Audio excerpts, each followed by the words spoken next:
Hi, this is John SCHABEN from the Dunlap Livestock Auction, bringing you news of our market report from Tuesday, April 28th. We had a light receipts here today, which is our fed cattle and our weigh cows. The fed cattle offerings here the last few weeks have been pretty small, but it's kind of hard when people call you up and ask you how you're getting along, and we're really not represented by any of the packers in here now to quote what's going to be a real effective and viable market. So really we're just... We're selling a few fed cattle for the guys that like a customer and has been a friend of ours for a long time that needed to sell a few cattle to pay a few bills and called up and, will you sell my fat cattle? Can you sell my fat cattle? Pretty sad state of affairs where we're at, and of course the answer is to it yes.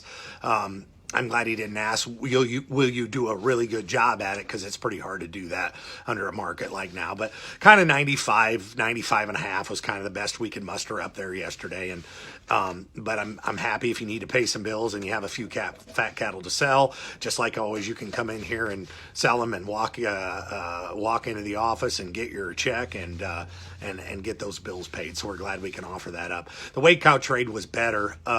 Noticeably better, and probably helped along. We had a buyer in here buying some cows that they were going to use in the embryo program to put eggs in for recip cows. There was some good trade in here on some of these young things that probably go back to the country to breed. So that thing all in all was pushed along pretty good.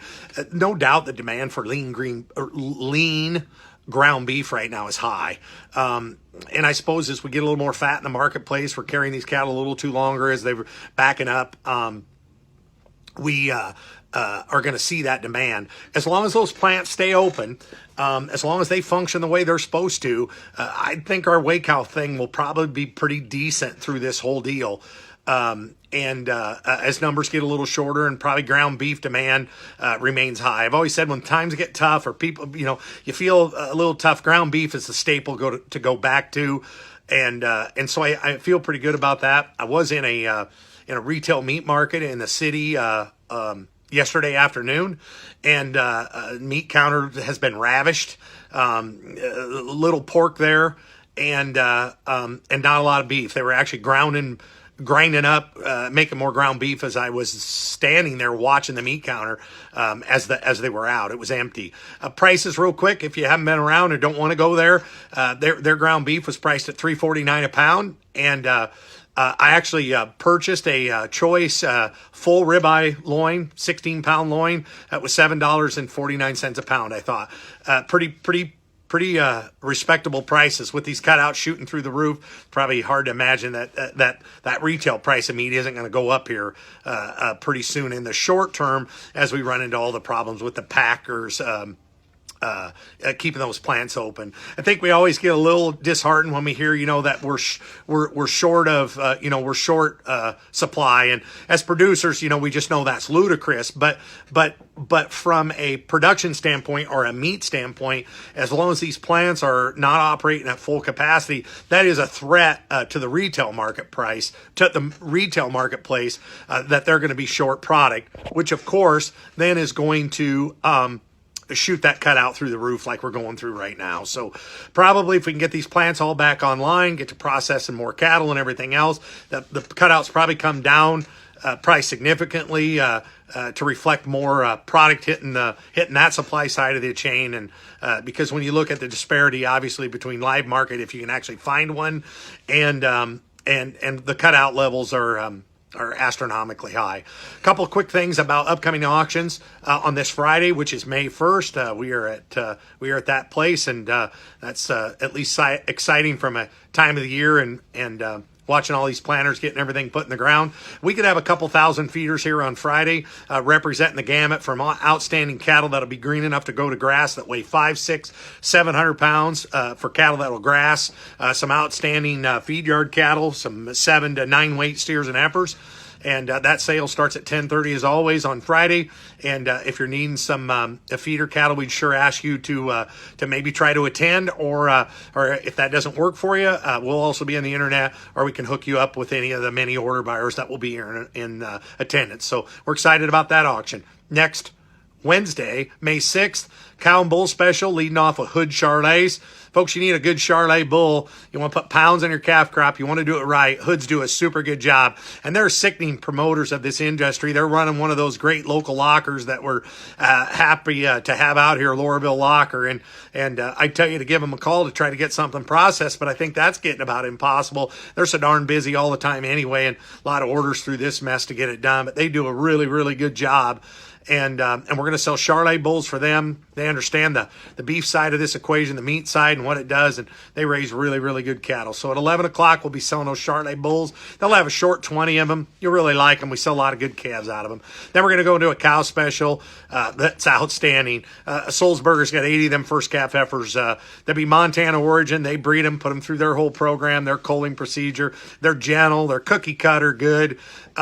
Great set of calves at side. You'll love them. They'll be sold in small groups, trailer load size, if you just need, 6 or 8 to get your pastures filled.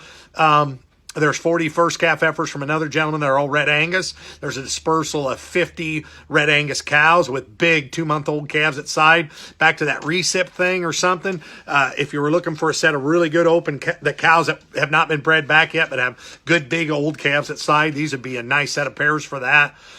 We should have 400 cows at that sale. And so you'll want to look at that. Always go to the website, DunlapLivestock.com. Same thing goes. You can come look at the pairs anytime. Most of them will be here on Monday, sure, by Tuesday. If you don't feel comfortable yet coming to the sales, you can bid online. You can talk to us on the phone. We can hook you up with an order buyer, whatever you'd like to do. We just like you to participate. It's a great set of pairs. And folks, long term, this guy's pretty bullish on this thing. I was sickeningly bullish coming into the 2020 fall marketing calf campaign. It's probably a little too much to ask to think that we're going to have this great feeder cattle market in the next year. But if we can hold it somewhere we're at today, we can get $1,000 for an 800-pound steer in January, which the board kind of tells us that now. I think the sky could be the limit here in the next couple of years. Numbers are going to sure be in our favor. The reports all show that. We'll have an opportunity. People are buying this meat. That's not going to be an issue. I think we're in pretty good shape. And I know through this whole thing too, people cuss the check off, and I have some reasons that I can get critical of it too. But if they've done one thing, from a demand standpoint, we're sitting in pretty good. We're the premium protein source out there. We're the highest price protein, as we should be. We just got to convince everybody how important it is that our American born, bred, raised, fed product gets labeled that way, so we get to take advantage of it. And folks, I don't think it's unfair to ask when it comes to the checkoff. If you look at your foreign beef counterparts as competitors, and I do, they're competing in the United States marketplace. They're competing for space in the retail meat counter just like we are. So they're competitors of mine. I don't think it is all out of the equation for us to question why we pay into a checkoff system that in turn can reward our foreign competitors with our dollar. And actually in Iowa, our $1.50. They're going to come back and tell you the importers pay a dollar. They pay a checkoff when they come in, which is true, I guess. I believe them. That's what they've told me. However, then I'm going to say, well, let their dollar promote theirs then. And we want to use our money to promote our product. I don't think that's asking too much. But the only way we're going to get that done, obviously, is mandatory country of origin labeling. There's no other way around it. And folks, I think more than ever right now, if people understood the crazy nature of this importing system and the fact that you get to bring product into this country, repackage it and process it, sell it out as made in the USA. I know our consumers are going to be aghast when they learn that and find it out. So I think it's perfectly fine to point it out. I think it's perfectly fine to point the hypocrisy in it. I think it's perfectly fine to question anybody in our industry why we don't have the right to do it. And one of the first things they're going to come back to you is tell you the consumer don't care. I'm going to say, well, let's make another trial run, because it sure didn't hurt us the last go around when we had country of origin labeling on. Second thing they're going to tell you is about the Mexico-Canada trade agreement, and that the World Trade Organization has threatened that there could be possible tariffs to it. Well, first of all, it's a threat. It's not a guarantee. Threats happen all the time. You decide if you're if you're strong enough and tough enough to stand up to the threat.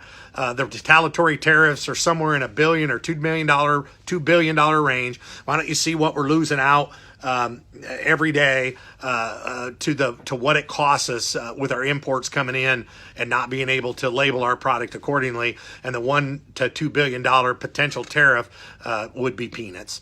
Any questions or concerns about the market, you're always welcome to call, and obviously through this whole mess we're fielding a lot of them. This is John SCHABEN with the Dunlap Livestock Auction. Thank you.